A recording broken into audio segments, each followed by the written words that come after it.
அஹ், இந்திய அரசினுடைய நன்கொடையாக யாழ்ப்பாண மாநகரசு அவையினுடைய காணியில் நிர்மாணிக்கப்பட்ட கலாச்சார மண்டபம், யாழ்ப்பாண கலாச்சார மண்டபத்தினுடைய பெயர் மாற்றம் தொடர்பாக எங்களுடைய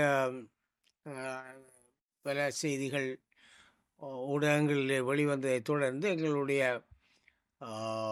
அரசியல் குழுவை கூட்டி அவரோடு கலந்து பேசி அதன் அடிப்படையிலான ஒரு கடிதத்தை நேற்றைய தினம் நேற்று மாலை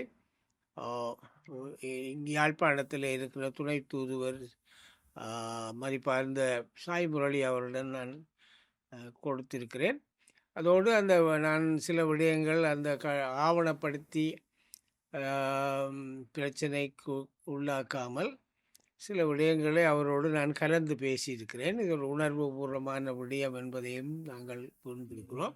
புரிந்துணர்வோடு இந்த கலந்துரையாடல் இடம்பெற்றது. எங்களுடைய உணர்வுகளை அவர் புரிந்து கொண்டார். அதன் அடிப்படையில் சில விடயங்கள் நான் சொல்லப்பட்டது. இறுதியாக சில மாற்றுக்கள் கருத்துக்கள் என்னால் முன்வைக்கப்பட்டிருக்கிறது.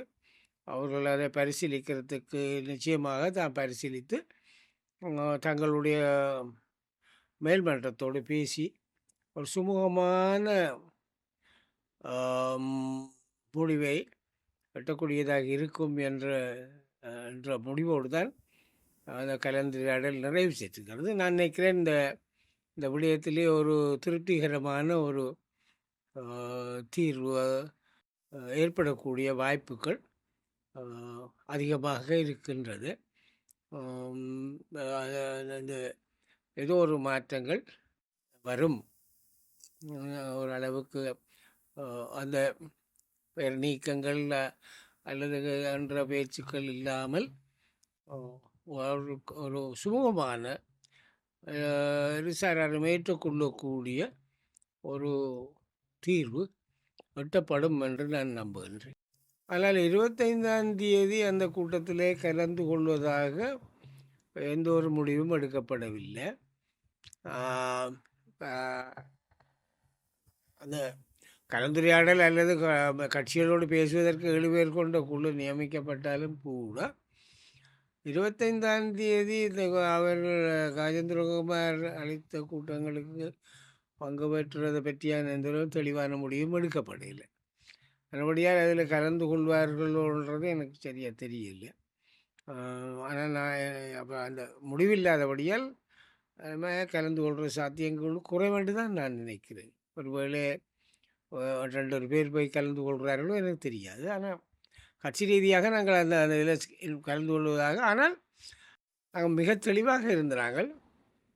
சொல்லி ஆகணும், கஜேந்திரகுமாராக்களுடைய அவருடைய ஒஃபரன்னு சொல்லக்கூடிய முன்வைப்பை நாங்கள் நிராகரிக்கல, எதிர்க்கவும் இல்லை. ஆனால் அதை காலப்போக்கில் பரிசீலிக்கலாம் என்ற முடிவோடு தான் இருந்தாங்க. ஆனால் 25ஆம் தேதியில் கலந்து கொள்கிறத பற்றி எனக்கு சரியாக தெளிவாக தெரியல.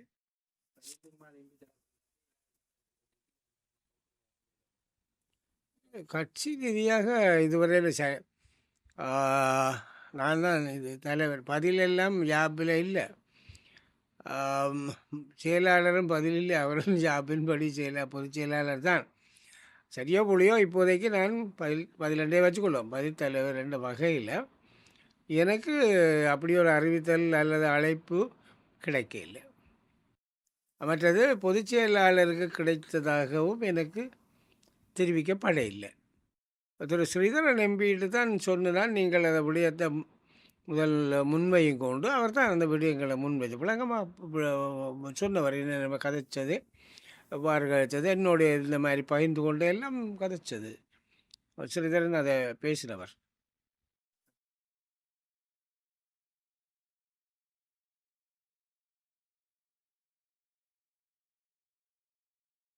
நிச்சயமாக அது அப்படியே ஒரு அழைப்பு விடுக்கப்பட்டால் ஆ அத நாங்கள் பரிசீலிக்கலாம். பரிசீலிக்கலான்னு தான் எங்களோட முடிவு. ஏன்டா அதுக்காக தான் இந்த குழு நியமிக்கப்பட்டிருக்கு. அப்படி ஒரு அழைப்பு விடுக்கப்பட்டால் அதை நாங்கள் பரிசீலிப்போம்.